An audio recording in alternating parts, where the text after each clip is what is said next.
Hi, I'm Sydney, and I am a servant of the Almighty God. I'm part of this organization, SOTAG, Servants of the Almighty God, and we believe in truth, love, the brotherhood of mankind. I have been spending a lot of time meditating on, I spent some time fasting and meditating because I felt there were some things that were I felt like there was a time for that. And I have had some amazing, amazing inspirations. So I'll try to go don't jump ahead too much, but I have to get all of this. Now, I've written this book, Humanity's Inflection Point, which captures most of this. The essence of this is, well, I have to step back. I don't want to jump ahead too much. I have been somewhat of a religious skeptic, deeply spiritual, but skeptical of religions, because I'm like, we have all these religions, but there's so much drama, there's so much hate, there's so much, you put people of the same race together, and because of religion, you can have such divisiveness.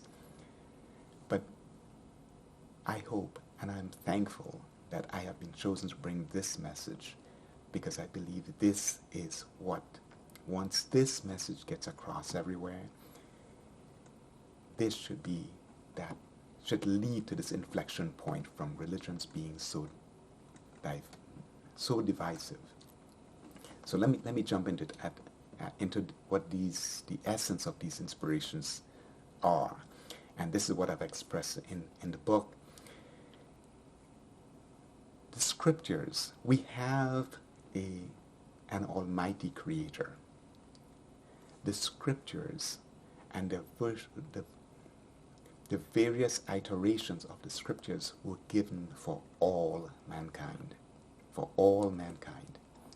Man took the scriptures and created religions. Understand, that's critical. The scriptures were given for all mankind. It was not given for one group, one clan, one area. It was because we have the same creator. Because of man's weaknesses, we have taken the scriptures and now it's become so divisive. But there are a couple of things.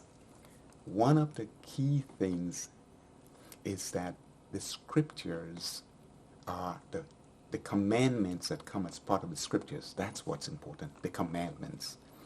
Those are the first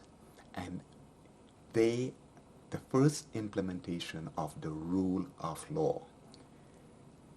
The commandments are examples of laws that apply to everyone, and no one are above those laws. So if your spiritual leader starts defying the commandments, you know that he or she has gone outside, and they no longer conform to what was intended by the Almighty. So remember, the commandments are the rule of law. They apply to everyone, and no one is above them. The next thing that religions don't seem to emphasize anymore is the fact that our Creator is omnipresent and omnipotent. Omnipresent because as I speak now, I am in His presence. Wherever you are in His presence. That somehow, it's amazing how religious leaders seem to have gone away from that. And sometimes I wonder if it's because, they often use the term, like God's house. Oh, this is where God, almost as if this is where God lives. So you have to come to where they designate. The Almighty is omnipresent. And just as when we go out and we do something on camera, you know, it can be brought back to us, say, is that you? You can't deny it. There you are on camera. Similarly, the omnipresent God, and in the judgment, here is the tape. Can you deny it? There you are. You are your own worst. You end up being the evidence against your behaviors. And this is one of the most, this is just mind-blowing to me. The inspiration or the revelations of his omnipotence. One of the really interesting things is that when you don't know, you don't understand how things work, things just seem random. Let's take a simple example, the weather, right? If we did not have professionals who studied the causes and what influences the weather, it would seem pretty random because it rains, it gets warm, it gets cold. But through study, we are now able to predict, and they can do 3-7 day predictions on the weather. So what would seem to have been random to the uninitiated, to the those who haven't spent time learning the laws that govern certain behaviors, it would seem random. But once you spend time engaged, becoming educated, becoming more knowledgeable in the laws that govern certain behaviors, no longer is that whatever event occurring, it's no longer random. And this is key.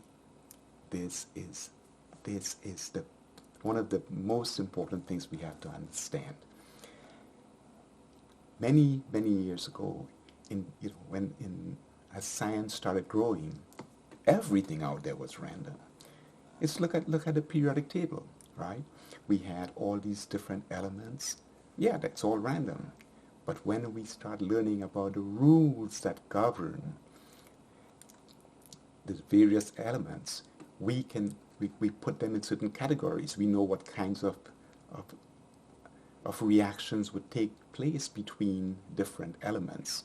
We've had the ability to predict what new elements would look like, what their characteristics would be, because we look at, say, okay, they have so many electrons in the outer shell and certain that type of characteristics. We know the nucleus would be, so we have so many protons and neutrons and electrons, and they would fit to a certain place. And so depending on how many on where they are in the periodic table, we can say, okay, this would be the atomic weight, and this would be the characteristics of this new element, even before it was discovered, because we understand the rules that govern the periodic table of elements. It's the same thing. Things are random when we don't understand it. When we do, once we are able to discern the rules that govern, it no longer is random. Now we see applying that principle. Things are random when we don't understand it. Once we understand the rules that govern them, that whole concept of being random has to go away. What we see is that now when they have rules, there is a designer, there is a creator. Some intelligence was involved in the design, because there are rules that govern. We more and more, as we learn more, it's already apparent that all of this, ourselves, we have been designed. We look out in nature, we see all the interactions, and as our science and our knowledge expands, we are recognizing there are rules that govern. So this is not random anymore. we are in the realm of, oh, we really, what we are about now is discerning what are those rules. And we are recognizing almost everywhere within our bodies. You know, this may sound kind of crazy, right? But look at something as simple as this. You, your ears, I mean, I was looking at a commercial and this just popped in. I was like, wow, why does your ear not produce just regular liquid? It produces a wax because you can't blow your ears. And so in order to sort of dissuade things from going into put a waxy, they may not like that. So it's that sort of thing. We see that there is a design. One of the interesting things that, and these inspiration comes to me at night, and I have to jump up and write them down quickly, right? But one of the interesting things is we have, think about this. Did all these animals, you know, we know that, for instance, like the poison frogs, right? They're brightly colored. Did all the animals get together and go like, hey, man, come on. You guys need to distinguish yourself because you're going to create havoc. Because we wouldn't know that you guys are poisonous and you might wipe us out because there's a lot of you. We come eat you. No. There is a design. We look at symbiotic relationship between plants, and you know, there was that one between there's that so many between plants and animals. How to find each other for pollinators to distribute pollen, to distribute seeds, all of these things. And so we can say, oh yeah, that's, but how would a certain class of animals, not just on land, in the ocean as well, they are dangerous, and so they get coloration. Did they decide to just, I'm going to color myself because I'm dangerous?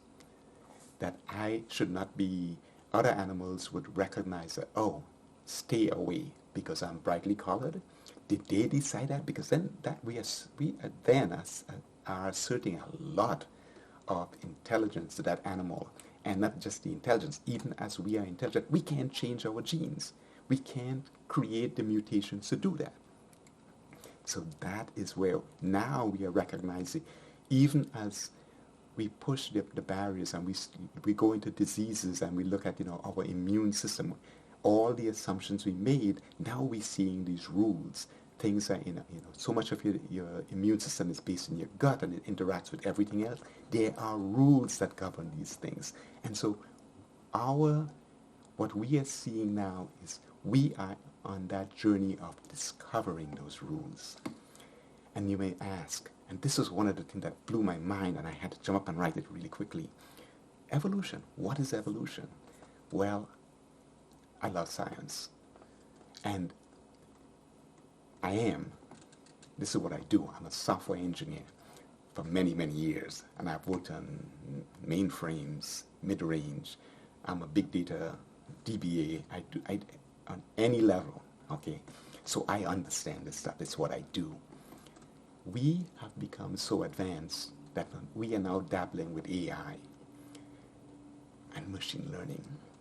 Right? We have all this information, we store it, and as a machine, it's like autonomous driving, right? The car goes along, it discerns the road, it uses GPS, it has, you know, visual cues, and then it may get more intuitive because, well, not intuitive, but it takes all these cues from sending out and getting reflected energy, basically, in different forms to make decisions. That's fixed. Machine learning is beyond that, where the machine has the basic information, and then as it encounters, it deduces things, so it basically adds to its repository of information that it can make better decisions going forward. That's where we are. We are doing this with machines now. And we are brilliant, right? We are really brilliant. But let me explain something. The Almighty God has his own version of machine learning. This is what Charles Darwin discovered.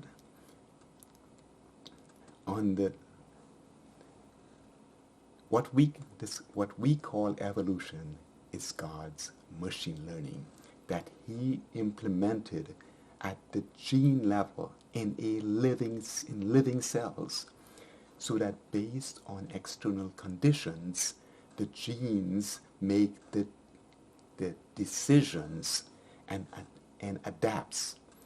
That then causes mutations based on, so it's autonomous, which is where we want to, we talk about autonomous driving. This is autonomous changes within the gene so that it propagates not just for that one individual, it then causes a mutation which propagates forward. This is what we discovered and what we call evolution. And up until now, again, this was totally separate. But as our knowledge grows, that would seem like something random. But as our knowledge grows, we recognizing, oh, we are almost there. But of course with machine, not with cells as yet. Well, maybe, because we're trying to do the same thing with plants. We're finding genes and moving them around. So as our knowledge expands, the things that we saw as random, it comes into our view that no. And so now our expansion of knowledge is basically trying to discern the rules that govern what we considered random before, so that now we realize there are rules. This was designed, and this is a demonstration of the omnipotence of the Creator. Unfortunately, and this is what, when I talk about humanity's inflection point, religions have been dividing us, but the knowledge from God, the knowledge, the revelations of what has been here for eons before we even appeared, or everything, all our science, all our technology, the properties of all the elements we use, the rare earth materials, the iron, the steel, lead, all the plants, the animals, DNA, all of these things have existed for eons before us. What we are doing now is discovering. Like I said, we are discovering the rules of creation. This is why it's important when I got this inspiration years ago that said, our science reveals God's methods. Think about this. We are not creating all the amazing technologies. You look at your phone, well, silicon and the ability for the doping of silicon, and even the things we apply with Moore's law, so keep packing things closer, miniaturization. Those processes, the basic material in all of this existed way before the dinosaurs. Think about it. DNA existed before the dinosaurs. That ability to adapt, that machine learning within the genes was designed way before the dinosaurs.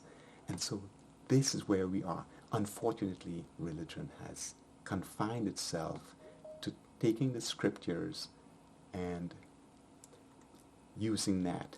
I will continue more on this, but thank you for listening. Thank you for taking the time, and we'll be in contact soon. Thanks again.